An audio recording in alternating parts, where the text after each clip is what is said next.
Now, what I intend to do is something slightly different, and this is going to be very unique to this webinar.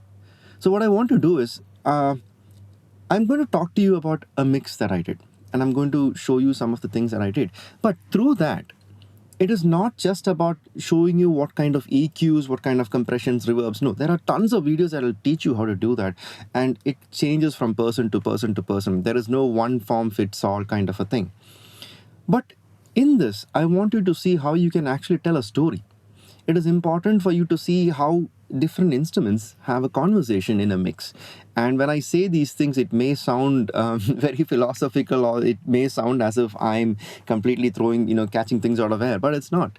Because you'll see how you can build a mix up, you'll see how you can look at tracks, you'll see how you can make a mix breathe and all of that things. And it's very important to understand that even though the words that I use are very descriptive words, there are very specific techniques that you can do when it comes to Atmos, and techniques that you can do within your DAW, within your mix as well.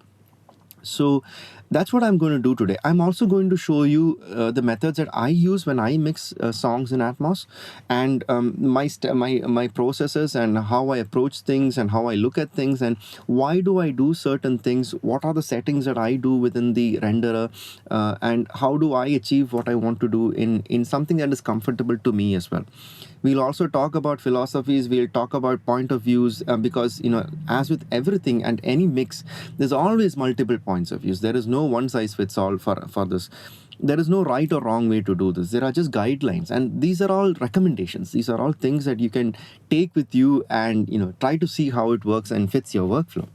So this is what we're going to do today. And before I start, I also want to give a huge thanks to Project Malabaricus. Project Malabaricus is a fusion band that is based out of Kerala, and their song was their EP was actually one of the first. Not one of the first. It was the first Dolby Atmos music mix that came out from Kerala, and I want to thank them for letting me use their sessions to show this breakdown as well. And as always, thank you all so much for joining in this. And if you have any questions, make sure you note them down, and I'll answer them at the end of this one. So let's get started. I'll share my screen. So what I want to show you is the way I set up the renderer for my mixes. Now, it is not necessary that you set up the renderer exactly this way. No, there are multiple ways you can do this. But the reason I explain this is so that you can see things that will suit you and see things that will help you out as well. So the first thing I do is I have two sets of beds and two sets of objects. And that is important for me because what I tend to do is, if you look at the way this is distributed, the first set of beds and objects go for the vocals, and the second set of bed and objects go for the entire music. Now, there's a very specific reason that I do this. One of the reasons is, when we look at doing a mastering of the ADM, you'll see that I have certain controls over certain elements. But the other more important reason I do this is so that I can give them a mix minus instantly from the ADMs. I don't need to open up my session. I don't need to mute and solo and things like that. I can create the mix minus right from this ADM itself. And this is another reason why I split my my bed and objects in this way. Now, again, when it comes to mixing, there are n number of approaches. There are people who use both the beds and objects. There are people who use only objects to mix. There is no right or wrong way of doing this. Anything that you can do, anything that sounds good to you is pretty good to go. There are certain things you need to keep in mind when you're looking at only using objects or when you're looking at only using beds. So some of the things that come to my mind is, for example, when you look at binaural rendering, for example. So let's look at binaural render. So this is something that is very personal to me and to the way I mix. So all my binaural renders that you see here, and if you see this message, it says the binaural render settings are being controlled remotely, which means that I have a track in my session in Pro Tools that's got the Dolby binaural settings plugin and the LTC plugin on the same track. Now, I leave my beds to off in most of these cases. In pretty much 90% of my mixes, I start with the beds off. And the reason for that is, when I mix to a bed, and when I start placing things, I want to experience the headphone part of it. And when I say headphone part of it, I don't want the binaural render to be affected in this case, because some of the things that you need to keep in mind is in the binaural world there is no left, absolute left, and there is no absolute right. You have leftish or rightish. That's because even in the real world, like when we're sitting and talking, there is no absolute left. There is no way a signal will hit only our left ear. But when we're listening to music, and when you're listening to music on a headphones, there are certain things that you are accustomed to, certain pan movements, certain elements of placements that you're accustomed to, and I want to retain some of that, and that's a very personal choice. But the point where I do use a lot of binaural processing is in the objects. And the reason I do that for the objects is so that I can split my usage in terms of which object needs to be near, mid, or far. And having this control of near, mid, or far will also give my mix a certain depth that I need to create, certain movement that I need to create as well. And what this offers is it gives you a hybrid experience of having both, a very specific signal reaching your left ear, as well as a blend of or a version, or say a certain different element that is somewhere in the similar position but leftish, where you have a leakage towards the right ear as well. And this is important. So I primarily start off my mixes on my headphones, and the reason for that is majority of the listening ones that I know, and especially for my clients, is on headphones. So especially if it's Apple Music or things like that. But I also make sure I listen to these mixes on a 714 speaker, and I tweak certain things. And the reason for that is when your mixes go to an Atmos room, what happens is when you're streaming this in terms of say if it's going to Apple Music, for example, Apple Music takes your mixes and it creates its own binaural version of the mix. So what happens is all of these mid, off, and settings that near, etc., that you set up in this one do not appear in the Apple Music settings. In fact, it takes your Atmos mix, it takes the ADM, it takes the Atmos mix, I think it creates a 514 version of that and binauralizes that, and that's a very custom binauralization. And I'll also talk about how you can listen to those in your phone as well, on your iPhone, and how you can check your mixes as well. So we'll talk about all of that as well. So this is again a very important reason as to why I listen to these mixes on speakers, because the way your low end is affected, the way your upper frequencies are affected are very different when it comes to listening to a binaural mix versus a mix on speakers. In fact, what you will notice is also that these binaural mixes tend to be, if you have objects or any elements that are near, mid, or far, you will kind of tend to understand that they are slightly brighter, and that is because of the binaural properties that is associated with it. Depending on if you're near, mid, or far, the frequency, the binaural room impulse response is called a BRIR, that is applied on the signal itself, will cause a slight change in the tonality. So your lows might be slightly more ducked. You might have a prominent HF frequency. There might be a slight dip in the HF frequency to cater for your head response and all of that. So all of these things come into play. So when you switch your mix from listening to it on a binaural to a speaker, there are certain things that you need to look at, especially in the HF and the low frequency elements as well. So we'll talk about all of that when I show you the process of how I approach mastering as well in this case. Right. So this is the first thing that I set up in my renderer, and I have all of this pretty much mapped out. I don't change my bed layouts. Actually, it's consistent across this, and this also helps me with the fact that I can, when I set up my mastering session for my ADMs, it's consistent across that. Now, you might think, why would you need to master an ADM? It's being mastered for the same reason you master your stereo mixes as well. Because when you're delivering something as an EP or an album, or even if it's single, you want to make sure that A, you're within the loudness spec, B, your songs have consistency between them in terms of levels, in terms of dynamics, in terms of how they sound and start, etc. So I do take care of the mastering process, and that is the first reason. The second, more important reason is my stereo mixes are derived from my Atmos mixes. And when I listen to my stereo mix, I have to make tweaks for certain pans because I might take off the binaural processing, or I might take the binaural render of Atmos. And I'll come to that. It's a very slightly controversial part in this, but I'll talk about that as well and my approach to that. In fact, let me just talk about that right now. So when you have something that is binaural, and so you've noticed that my beds are all off. So there is no binaural processing that is happening on the beds. It happens on the objects for me. So when I take a binaural down mix, I know that most of the elements that are going to be in the bed will sound exactly the same as it is on stereo. The elements that are going to be binaurally placed and the elements that move, I take the binaural render for that as well. So when I export a binaural render for the whole thing.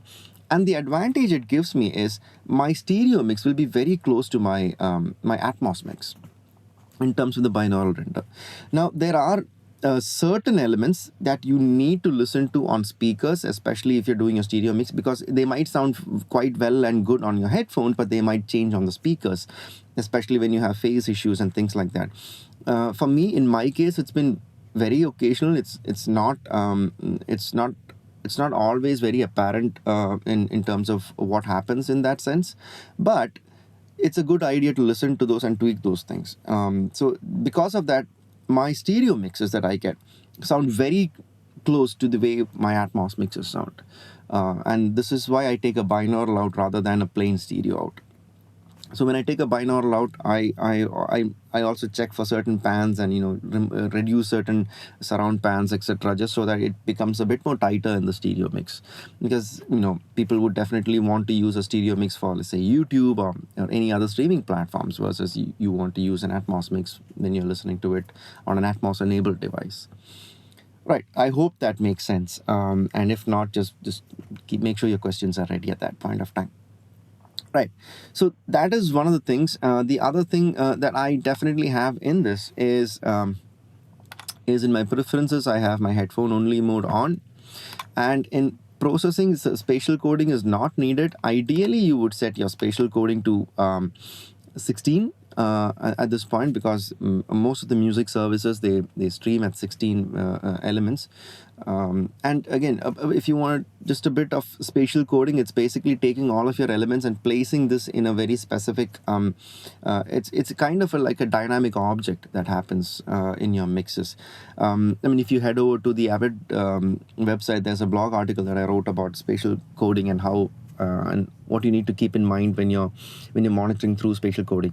The thing to remember is spatial coding is only enabled for speaker-based formats. So if you're doing 714 or things like that, spatial coding has nothing to do with the binaural version. The binaural version is different from that.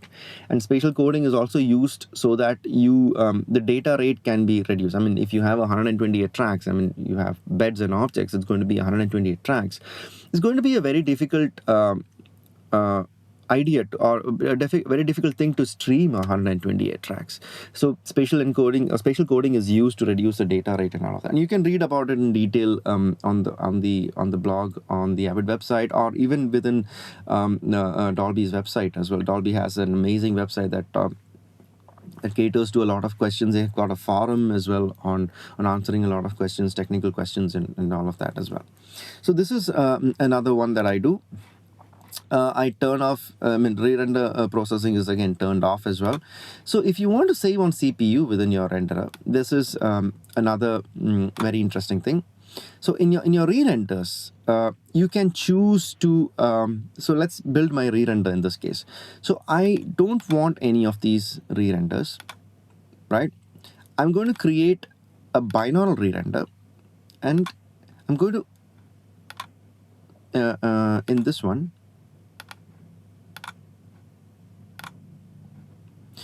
so within my binaural re-render, I'm going to look at this. I'm going to take the full mix. Let's just call it,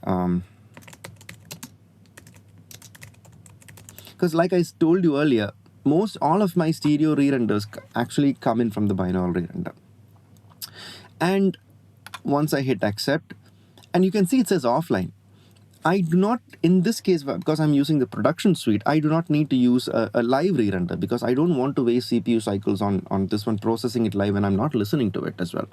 What I'm going to monitor is on my headphones that comes in from the render itself. I'm not taking a separate mix out that is coming in from this.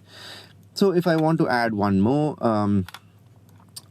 let's just make this binaural, and this will be the mix minus. And this will be a custom one where I choose only the music. So what I've done is, in this case, if you see, we've got a full mix and we've got the mix minus music as well. So what I've done is within my I/O setup, within my input configuration, you can see that they're all grouped over here. So I have these one going to dialogue. So the dialogue, music, effects, and narration, that there are 4 standard groups that come in with the Dolby Atmos renderer.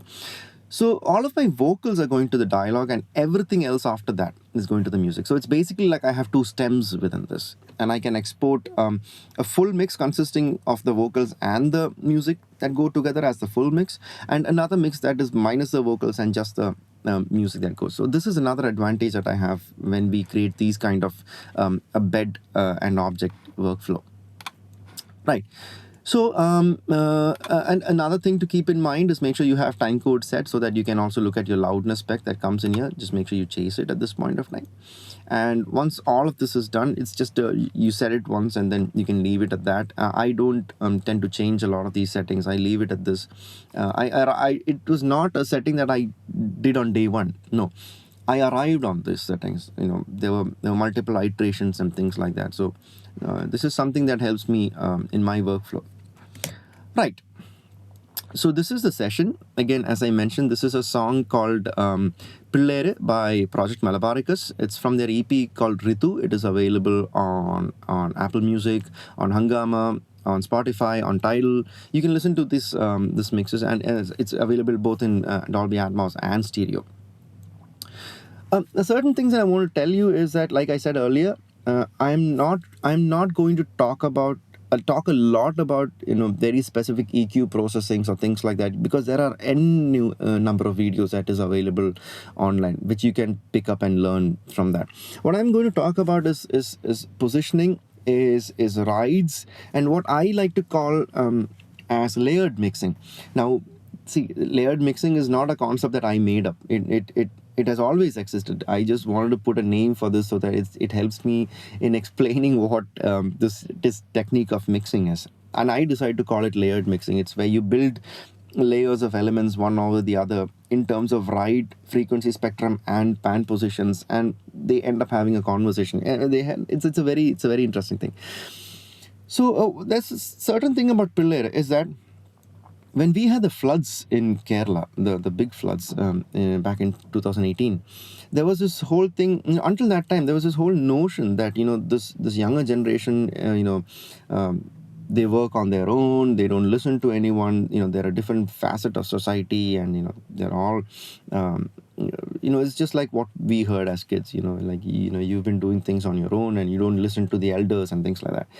But when the floods hit, it was this generation that actually took up things in their own hands, and they helped out, and they went all out to help a lot of things. A lot of people, irrespective of no questions asked, they were just out there helping. And this is basically a dedication towards them, towards their energy. So there's a lot of things in this where the song starts off in a very mellow way, and then it hits in. It was important that the song hits in, and it goes on from that. So I'll play a portion of the song, and then we'll get into breaking down the song.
ಮಕ್ಕಳ ಧಿಮಿ ಧಿಮಿ ಧಿಮಿತ ಧಿಮಿ ಧಿಮಿ ಧಿಮಿತ ಧಿಮಿ ಧಿಮಿ. Right. So this is how the song progresses, and there's a lot of very interesting elements in this. So one of the things is you will find there's a very rhythmic thing that happens with the way the lyrics are written. The lyrics have there's a very specific tempo to it. There's a very specific way in which the itonations are created that form part of the song. In fact, it's not just putting words there. The way the words are arranged to form the sentence also makes a lot of sense with the way the bass is played, the kick is played, the guitars come in, the synths come in, and everything. So it is the whole thing that is an amalgamation which comes into this song. So I'm going to break down some of these things, and I'll show you how I arrived at this. In fact, if you look, pretty much everything has a ride on this, and it's impossible for me it's impossible to mix anything without having a control surface at least. So I use an S3 in this case, because it's important that I have access to more than one elements when we're building up a mix. So let's follow it up down. So let's look at drums in this case. So these are the drums that is there. Again, there are multiple things that I use here. So now again, here is something that is exceptional in this mix. So if you look at the drums over here, let me just put it to XY. I personally am not a big fan of divergence, and there's a very specific reason for that. It's because in divergence versus what you have size, the size works in objects, which is slightly different from divergence. What divergence does is it basically pushes the same signal out to multiple speakers. I'm not a fan of divergence. I don't like to use divergence in reverbs and things like that. But there are certain elements where I absolutely cannot pull this off without divergence. So, for example, the kick track. Now, it is okay to have the kick right in the center. Makes it sounds really good, perfect. It sounds as if it's one element from the whole drums section and all of that, and it blends well with the drum section. But one of the things that I wanted to achieve in this was, this is not a regular method of looking at your drums, because there are certain elements that have to be slightly up versus certain elements that are slightly down. So when you have the kick versus the bass versus the snare versus the guitars, I found that having the kick to be slightly more spread out makes a lot of sense. This is not a technique that I commonly use. I have a slightly different spread, and I also have a slightly reduced center here, just so that I don't clutter the center with a lot of elements here. So this is a kick that is there, and it's so there are so there's a layer of plugins that I use on this. Now again, you might think that there's like a ton of plugins on each track, and I'm trying to achieve something. Don't think in terms of how less or how many plugins you use. There are multiple ways of approaching mixes. There's a lot of people who don't prefer putting plugins on your master track, which is fair enough for that workflow. And one of the reasons is that if you bypass your plugins and your mix sounds different, then it's different. But in my case, the intention of using certain plugins is to shape up or sculpt the sound. And I'm not a person who looks at just the numbers and pushes things up or down, like, oh, it's 3 dB too much, or things like that. I may boost 12 dBs and etc., depending on what's needed, because at the end of the day, it's all about what it sounds like. So I've got an SSL. Again, all of this comes from Plugin Alliance. You got SSL, and that's followed by a BX Boom, and then followed by a Q3. Now Q3 is again one of my favorite EQs, especially with the dynamic mode that it has on this. This also offers me a lot as a dynamic EQ. It offers me slightly more options than a multiband compressor. I mean, usually my go-to would have been a multiband compressor, but once I've started using the Q3 and the dynamic EQ on this, this has started changing a lot of things for me. So we've got the kick, and I've also got a parallel kick, wherein what I've got is there's a subharmonics that is running on this, and this is actually blended into the original kick. So the Pro subharmonic is a very interesting mechanism of creating these subharmonics, because the way it generates those lower frequencies is entirely dependent on the input signal. So which means you will never have phase issues, you will never have cancellation issues when you start blending this in with your original signal. Unless there are latency issues, the Pro subharmonic blends really perfectly with the original mix. So this is what happens on the kick right here. So that's the original kick, and this is what we've added to it.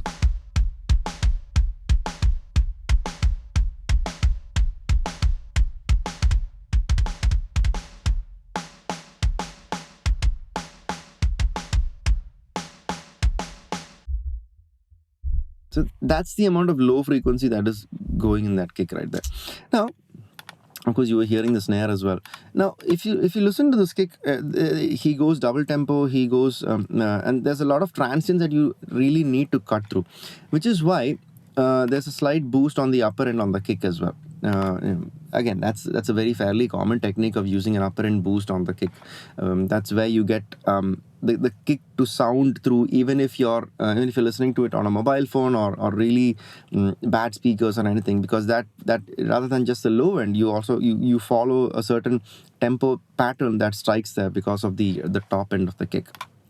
Again, so again with the snares, it's again there's what I've done is I've completely cut off the attack on this, and there's it's a fair bit of parallel processing that I do, and I really do a lot of parallel processing as well. So this is the snare part.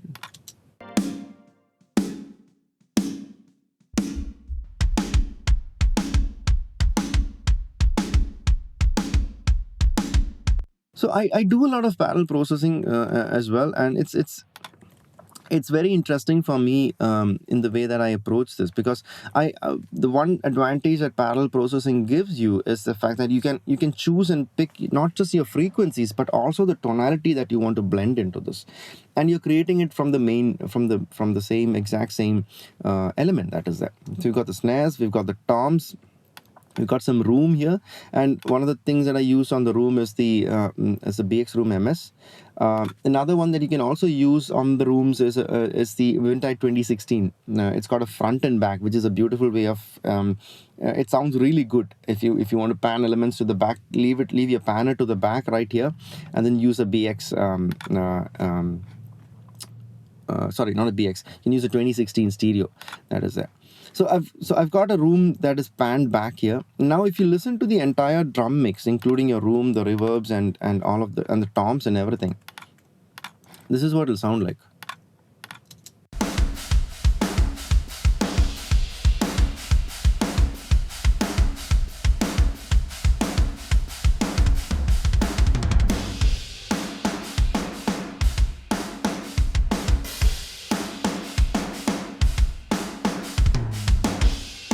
So you'll notice there's a lot of focus over here, but there's also a lot of elements that are pushed slightly back so that you have space for the singers, you have space for the other elements to fit in.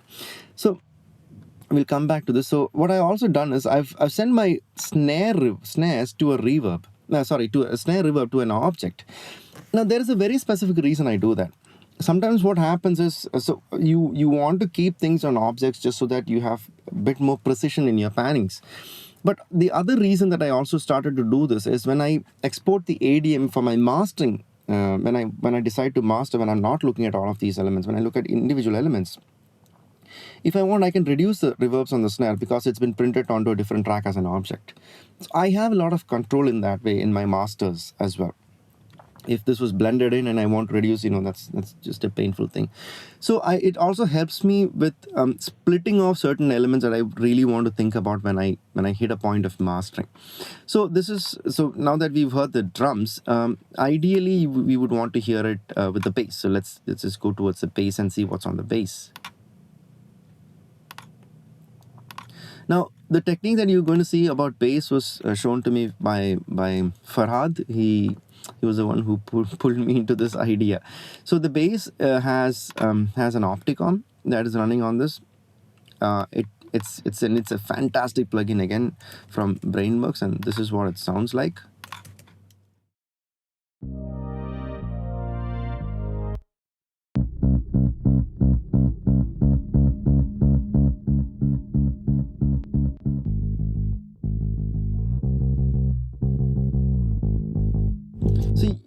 hear slight amount of aggression that comes in, and it helps with the fact that you can hear the notes cut through. So if I were to play the bass with the drums at this point, you'll see how you can listen to the elements of the drums and the elements of the bass as well.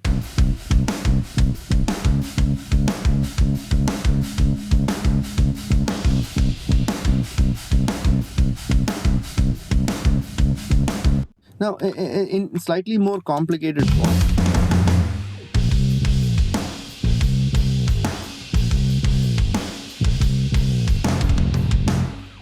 you can hear how the bass is actually keeping focus of the drummer, and it's almost as if they're on stage and having a conversation. So you can hear all of those slight nuances that come, especially in this portion. So he also manages to kind of go in sync and go and have a conversation with the way that it happens with the toms as well. So, and you rather than just simply pushing levels, if you have all of these harmonics that are built up, you can actually hear the notes. And when we listen to music, we're not always necessarily listening to every single element that we want there. We're looking at harmonics, we're looking at how this is built as well. So in the case of the bass, you can see that it's just straight off in the center, and that's where the bass is. Let me just leave it to this one. Yeah, it's right off in the center, and I've just reduced the center element so that there's a slight space that happens there for the vocals and other elements that start to come in. Now, what's on my bass main track? There's a high pass and a low pass here. There's again another dynamic. So this is another technique that I use with dynamic EQ. What I do is I start to duck them only when it reaches a transient, and then I either have an overall boost or an overall duck. And this gives me consistency in the entire play, in the entire instrument. But there is a certain thing that you need to be careful about, is that it should not lose sense of the dynamics that the player actually intends to do. And that's a very important thing to keep in mind, because sometimes there are certain notes that they must have played slightly low than the others because they were responding to something from, let's say, the singer singing or the drummer or the guitarist or something. They were responding to that. You don't need to pull that up or push it down, because it goes with the life of the song that is there. So we've got that, again followed by subharmonic and compressor. So this is what happens on the bass. Now, the kanjira is actually a very ethnic instrument. This is another very interesting thing that happens. So if you look, I've put most of this as an object because I wanted them to be placed very specifically, and you can see that here. They're placed like in a surround environment as well.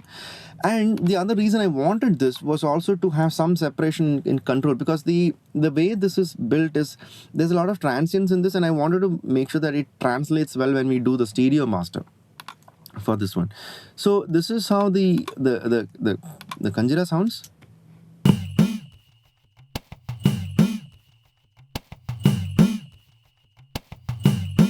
So this is that this is a ganjira. This is got an additional element called the uduk and all of that. Now, when you listen to this in its own, it's just like, okay, there's this and there's these slight small elements that happen in between. But the beauty of this is not what it does here. The beauty of this is what it does with the percussions, with the drum section and the bass guitar, because that is where you'll find that all of this tend to form a very specific regional sound that it creates, and this is how it sounds like.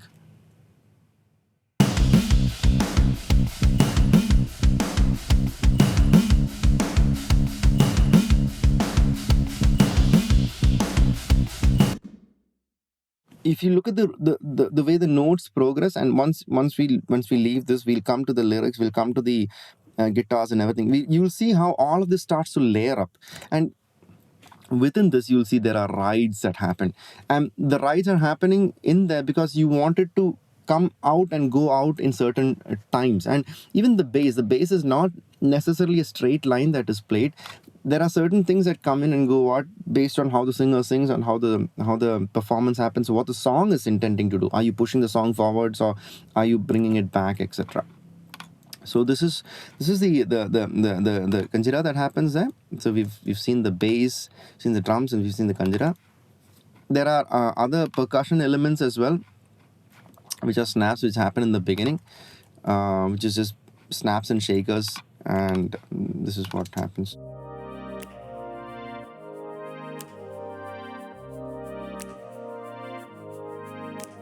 Now, this is a very common thing that I use in my mixes, which is using a panman. And the reason I use a panman is your mind is more susceptible to looking at and understanding things that are moving rather than them being static. If you want to make an element or an instrument known, or if you want to give notice to a certain instrument in your mix, rather than pushing up the levels, if you start moving them, your mind will catch on to the movement. If you leave it static, what will happen is it'll get masked by itself. It's like a blind spot, like if you hold your hand beside your eye, right, just outside of your peripheral vision, and then you keep looking at something, slowly your hand starts to vanish. The mind does the same thing with sound as well. So if I don't want to push this a lot, but I want this to move so that you hear motion, you take notice of the instrument that is there in motion. And this is a very common technique that I use in my mixes.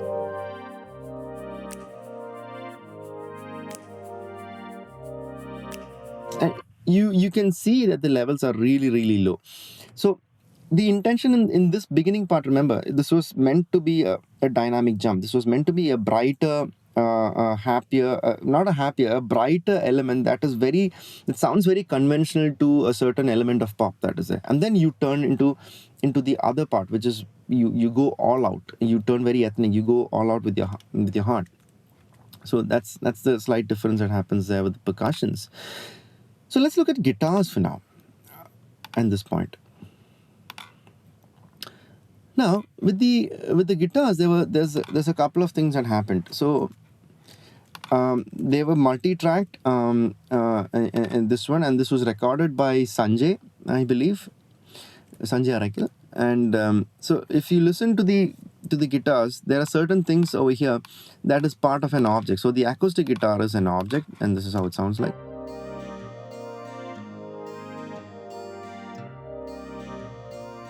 And I left that as an object. Again, the main reason I left that as an object is, one, I wanted to be able to have separate control over the transients in case I needed that. And then we've got another set of acoustic guitars here.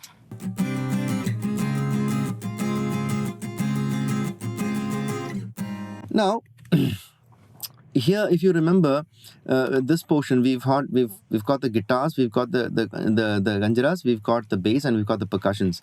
Now, it is important to have all of them lined up in a way that they talk to each other. So rather than leaving it static, this is what I did.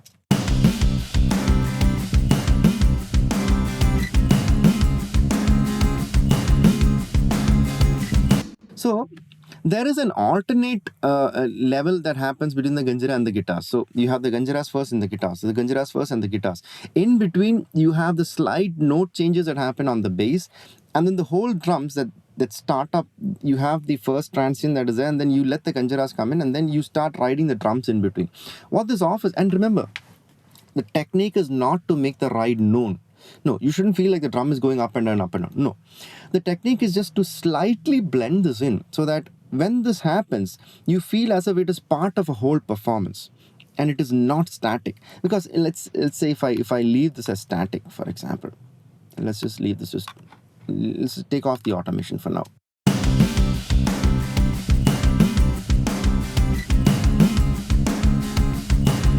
It becomes quite flat. And when I put that back in,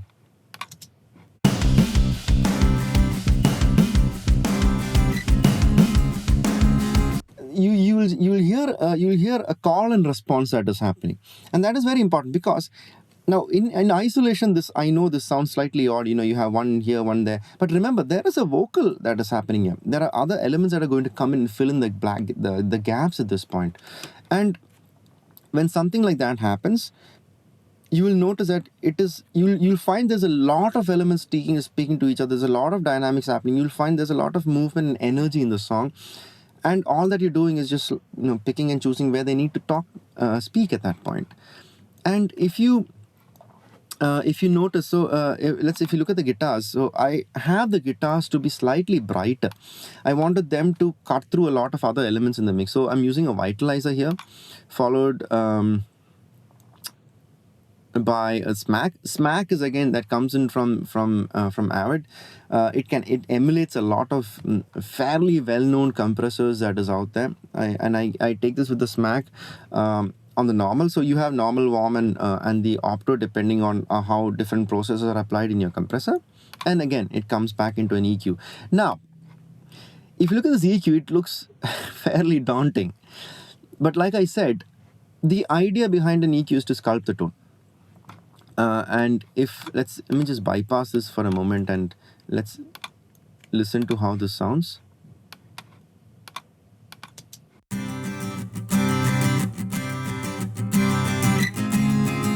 So this is how the guitar sounds without the EQ.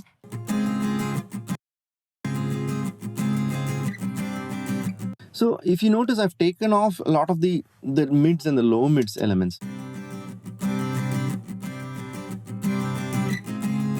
And I just want the hang of the notes to be there, because when there are a lot of elements that are there, you just want the tonal elements to stay, because the tonal elements is what brings the scale and the pitch and all of those nuances in this. The upper striking part of this will be more percussive sounding. It'll go in line with the percussions that is there. So for a person who's listening to the song who does not know what the elements are, he or she will find a percussive element that is following. You'll get the tonal reference will give you the scale and the hug, the glue for the song, and everything that happens on that part as well. Again, this EQ was not put in the beginning. No, once I had a lot of the elements once I started balancing things out, was when I decided to go for these kind of EQs. Again, I did this mistake, and I would look at these EQs and start finding out, like, how do you manage to get these EQs? What is it that drives the reason to build these EQs? And the reason for these EQs is, once I have all my elements in, once I start writing my faders, if I feel I'm pushing too much or pulling down too much, I probably think there is a different approach to this, and that's when I start looking at EQs and compressions and things like that. See, the idea is simple. If you spend like more than 5 minutes trying to achieve something, you're probably looking at it in the wrong way. If you spend more than 5 minutes and you're not still achieving the result, you're looking at it in the wrong way. So you have to shift your focus. You have to shift your method of mixing this. Now, here is an exception that I would do compared to mixing in cinema. If you look at the guitars have got a lot of transients. When I mix a score for cinema, when it's going to a theater, I would never have transient elements placed this way. And the reason for that is it would just be a major mess of, different time of arrival to the person sitting there. This is closer versus this one. And with the transients, instead of all of the sounds arriving on time, you might have a slight slip and all of that. But none of this applies for music mixes. And the reason for that is, first of all, these are all discrete speakers that can be time aligned. You're not playing this back in a huge arena or with n number of speakers, and it works fine on headphones. You don't face this issue on headphones. So what Atmos music gives you is actually an extra ability to experiment more than what you would have done in the case of cinema. In fact, the certain rules, certain methods that apply for cinema you have no reason to hold yourself back when it comes to mixing Dolby Atmos music. There's nothing that says you can't have the voice dead in the center. There's nothing that says you can't have the voice big front or the percussions big front. There's nothing that says you can't pull the percussions back.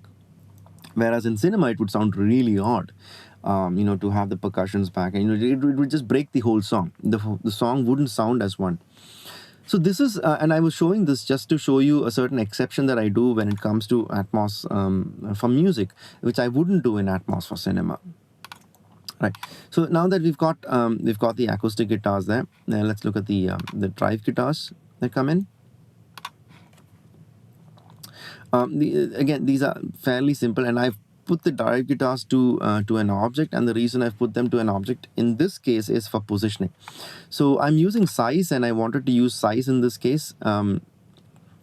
I generally do not tend to use size more than 15, and that's a rule that I abide by. Because when you hit around, say, 20, what happens is you tend to have artifacts that can be caused by the size. Because it's interesting to understand how size works.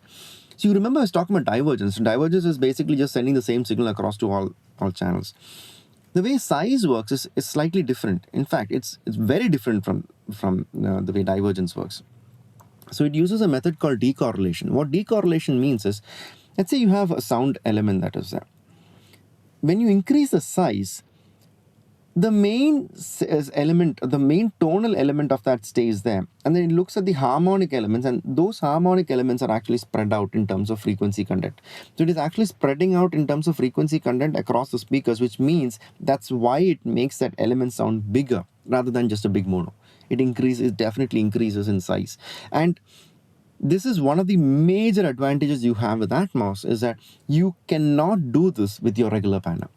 It has to be an Atmos mix. It has to be an object where you have to do this. And you'll find the size variation that happens to be really, it is really different versus compared to a divergence. You simply have no option of getting this in a regular panel. So that's one of the many advantages of mixing in Dolby Atmos as well. So this is the reason why I have the drive guitars on an object, and again, there's not a lot of processing that happens. I use the BX refinement. The refinement is, for me, for my ears, one of the best harshness controls that I've come across. It's really good on vocals, good on guitars, good on certain synth elements, etc. If you want to have it tucked down and then, like you say, be a good boy kind of a thing. And this is how the guitar sounds like.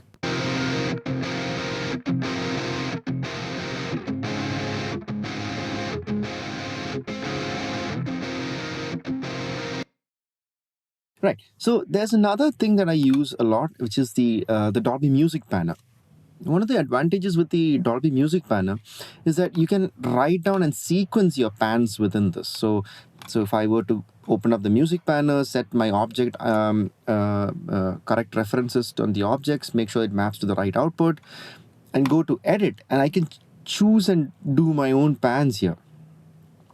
So once that's done, you can choose how long the step duration is, etc. And what that gives you is, it gives you this really nice pan that happens within the guitar.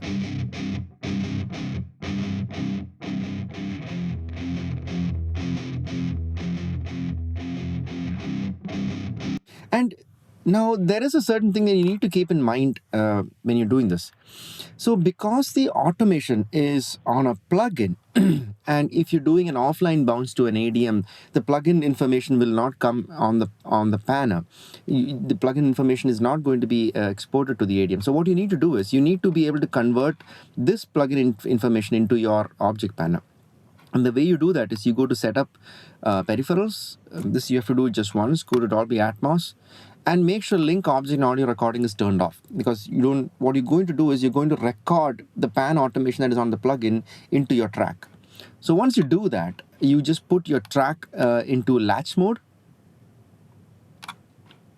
and put your track into again object record mode.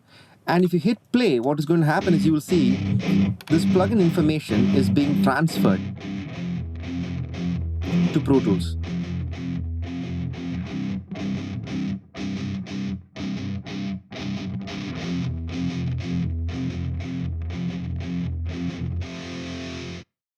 So basically, you will have to play this once, but once you get all of that, then you can remove this the Atmos panel, and then put this into a playback mode.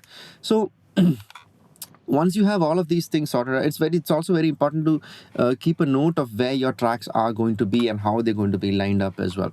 So that's how I convert my Dolby Atmos plugin panel into my Pro Tools pan. And again, one of the easiest way to do that is, if you have your output, your object output set up here, you should make sure that this is in object mode and not in bed mode. And what I do is, I disable the object control mode, which means what happens is, this track will send the output from here, but the pan information will go from here to the renderer. That's where the renderer is going to see it. Now, the way this transfer works is when you leave this as a record mode, what is going to happen is the pan information from the plugin goes into the renderer, and the renderer will feed that back into Pro Tools, which is where you record this as an automation. So that's how you take it back into Pro Tools. Right. So then we have, this is another technique that I use with pans. And again, it's the same reason I use pans, is to make sure that the element stays there and you have a method of listening to this as well. So now that we've got the drive guitar, let's look at the ambient guitars here for a minute. Again, it's the same techniques using the Dolby Atmos panel. Then there's not much things that is done on the ambience guitar. The ambience guitars were recorded and playback as it is. So if you were to listen to this with the panner,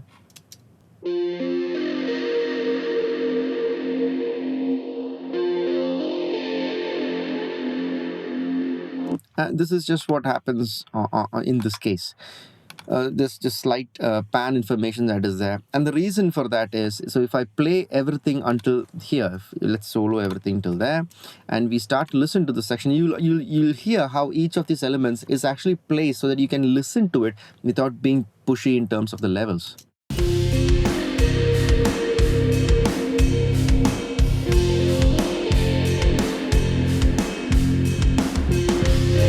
Now, I know that you're looking at the bass guitar and saying, oh, that's completely clipping. The thing to keep in mind is the headroom is really quite high on the buses in Pro Tools. The idea is to let it go that way. Make sure your plugins don't clip, because if your plugins clip, then you hit a different level of digital noise that is going to come. So I make sure my plugins don't clip, and it doesn't matter if my bus saturates, because I can always bring it down. And because it's a floating point architecture, you can always bring down the levels without getting worried about any sort of distortion or clipping happening in that section as well. So now if you hear this section, you would hear the bass, you would hear the percussions, you would hear all of them have their own space in which they're talking, and because of the movement that is there, because of the movement, you can listen to every element being played out. Now, again, the ukulele is a very simple element that happens in the front, but I want to bring your attention to something else, which is the keys here. And the keys is actually a very interesting element here. So there is a section within the song where you go from where the player, so the keyboardist's name is Srinath, and he is an incredibly good keyboard player. And what you're going to hear now is a single take of him playing live.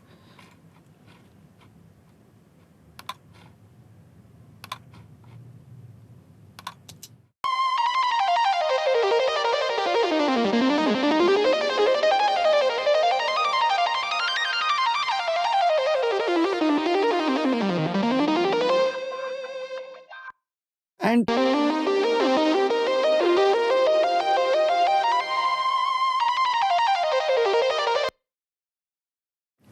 this is incredible how he plays his live. It's perfectly in sync as well. It was not MIDI that was recorded and then later on edited and quantized as well. So there are a few things that I had to keep in mind here. One is, at the point this comes in, it's a long piece. If you leave it static at one point, okay, it's a great performance, but it also needs to excite you as a listener. You're listening to one thing that's happening. It's good to have some movement, some breaks in there, but not lose focus of what he's playing. So one of the first things that happens is you start off this mix, his synth that is there, and which is this part here. Let me just solo that for you.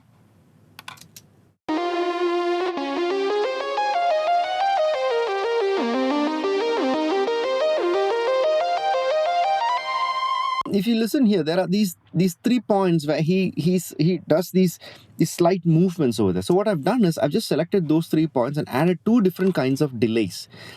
2 different kinds of delays that are placed differently, and this is what it will sound like in combination with the delay. So you will hear you will hear a whole section for his solo. You will hear slight delays come in. You will hear this split into a pan and then come back.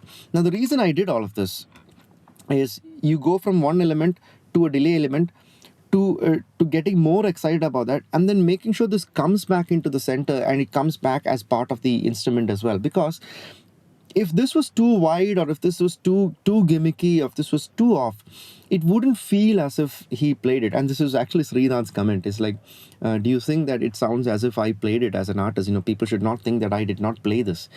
Which is why these changes and these subtleties were then made, so that it feels as if it is him playing. So what you're going to hear is, you're going to hear this element, you're going to hear three notes that come in different delays, you're going to hear a complete split, and then you're going to hear it come back into the same frame of positioning that it was when it was here.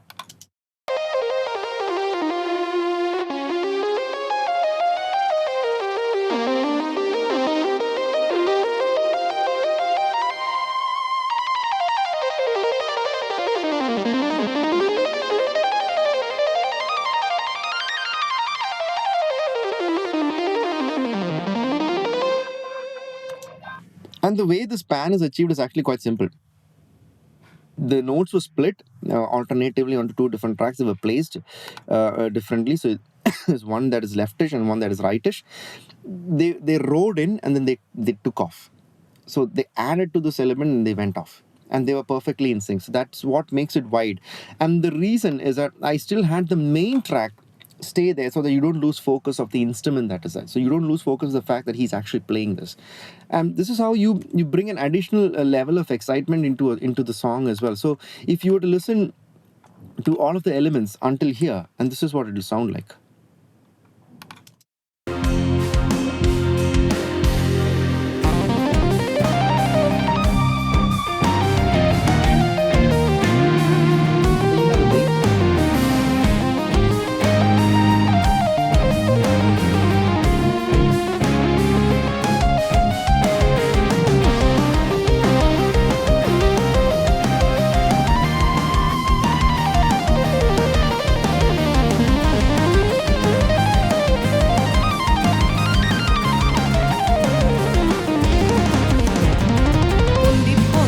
So you listen to this as the synth elements turn wider, that gives space for the acoustic guitar to come in, which is right at this point.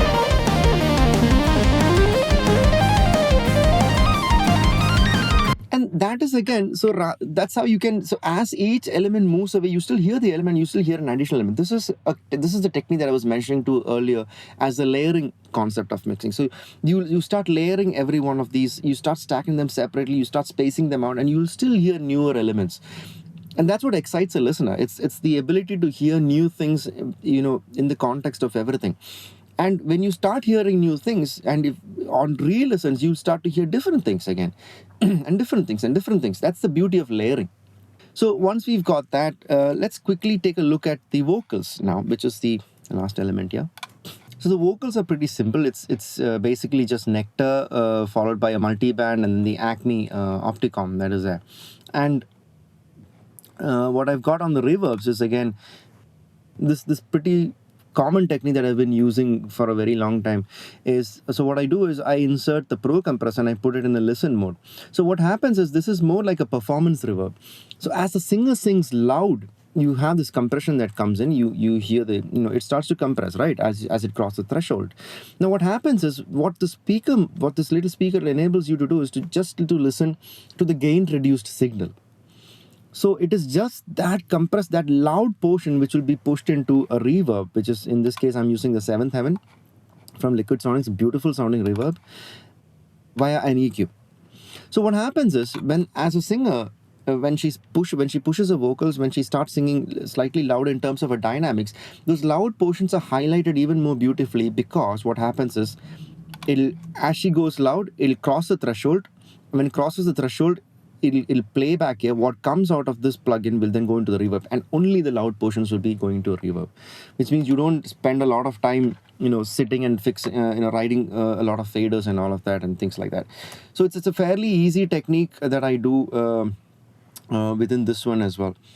So that's basically how the song is structured. I will be playing back the song, but once there's a second step that I mentioned as this was there. And the step is basically, once I've finished with the song, I make a selection of the song from the start to the end. and then I export, I bounce my mix as an ADM file. And I can choose to do an offline ADM or an online ADM. It doesn't really matter. I usually go for an offline ADM. This is actually an intermediate ADM, and I'll tell you why. What I'm exporting now is my mix.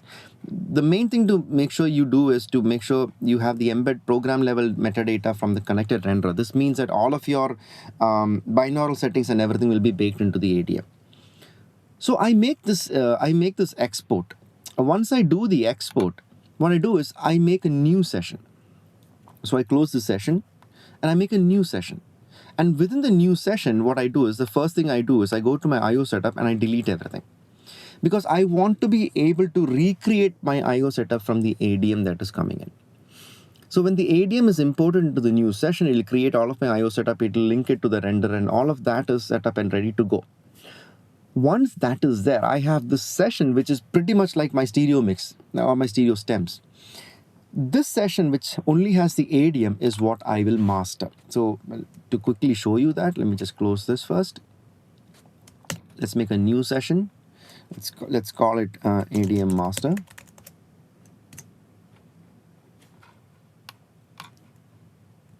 Make sure you delete all of this.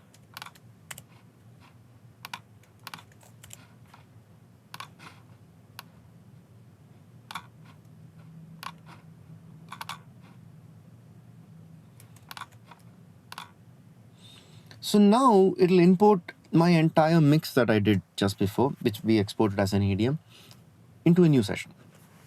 This session is where I will master the ADM. I'll make sure I put some plugins, I look at the tonalities, I look at all of that. So while it completes the import. So I'll have all of my automations here. I have my voice separate, my music separate, and all of that. I'll put some mastering plugins if I want to control some of the tonalities on the objects or the beds, etc. And then once I get everything set to a level that I'm happy with, let's say I use a couple of plugins here for my EQ or for my compression or things like that.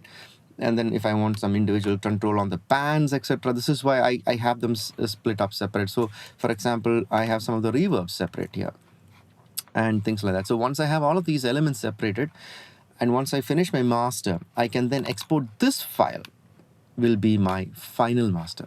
This is going to be the ADM master that I'm going to deliver. So once I have the ADM master ready and kept aside, I leave that aside, and then I do a save as, and I call the stereo. So there are two ways you can approach this. You call the stereo, and then you listen to whatever the stereo version of this. Or what I do is I take the ADM into my renderer.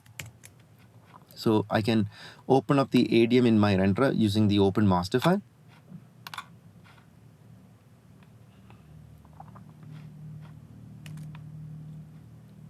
So there are two approaches. One is I open up the ADM and I export the binaural render which I need, and I do a stereo mastering on that.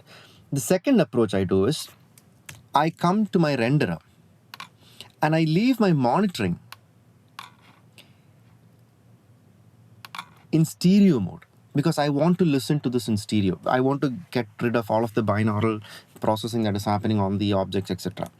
And if you do that, you have to make sure to save this, do a save as of this as an ADM master stereo.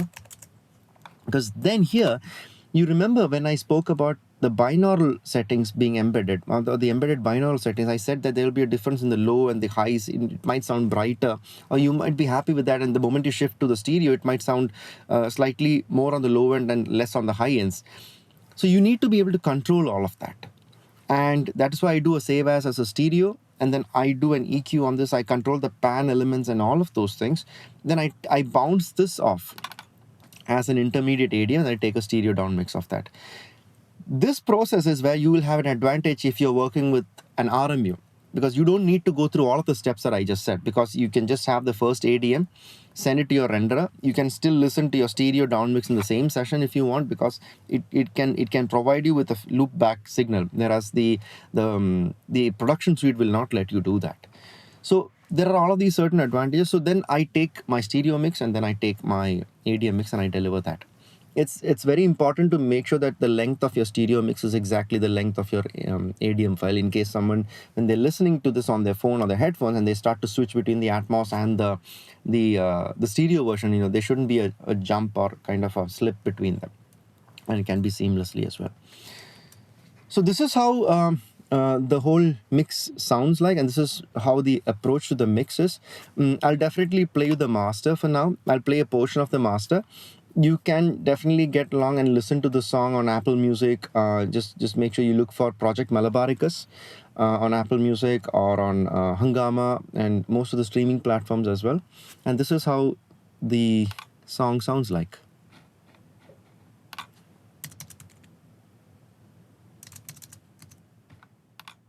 മഴയും കൂടുതലാണ്, ഡാമിൽ നിന്നുള്ള വെള്ളം ഒഴുക്കും കൂടുതലാണ്. ആകെ പ്രദേശത്തുള്ള എല്ലാവരും തന്നെ ഭയങ്കര അന്തരീക്ഷമാണ്. ഏത് സമയത്ത് എന്ത് സംഭവിക്കുന്നുള്ളത് എങ്ങനെ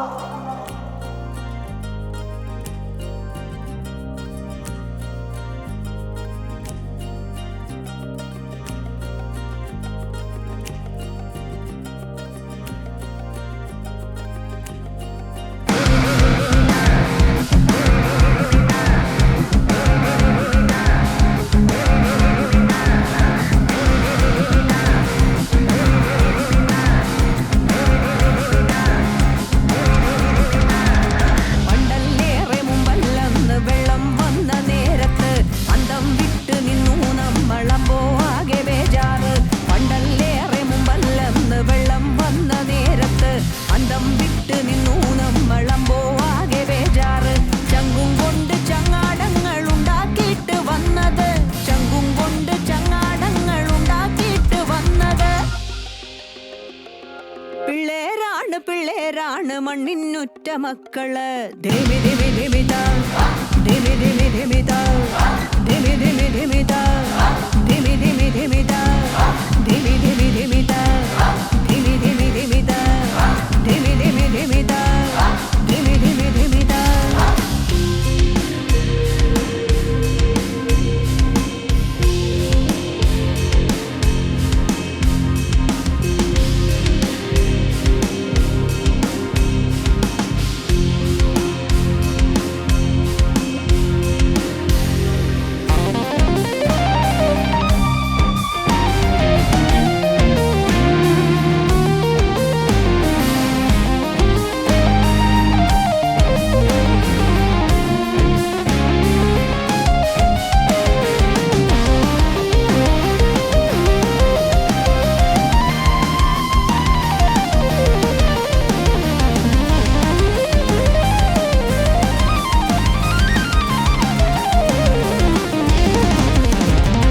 പൊന്തി പൊന്തിക്കെ കുന്നെങ്ങും ജീവനായൊരാന്തല്. പിന്നേം പിന്നേം വന്നു മാറി മുമ്പില്ലാത്തൊരൂക്കില്. പൊന്തി പൊന്തിക്കെ കുന്നെങ്ങും ജീവനായൊരാന്തല്.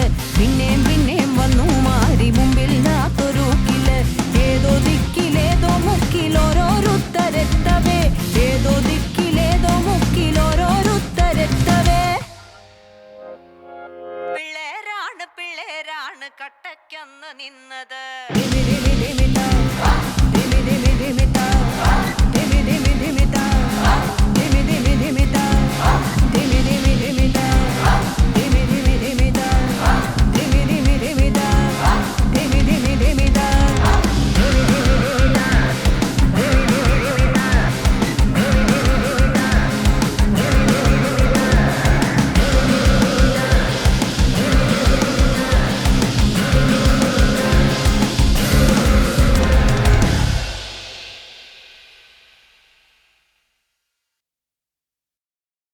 So there you have it. That was a song, and that was a breakdown. That was the approach that I have towards a Dolby Atmos mix, and my ideas and my methods and my things that I do in my mixes.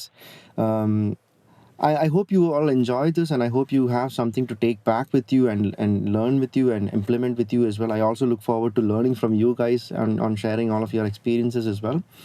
So if you have any questions, please feel free, and I'll get to answering this. Thanks.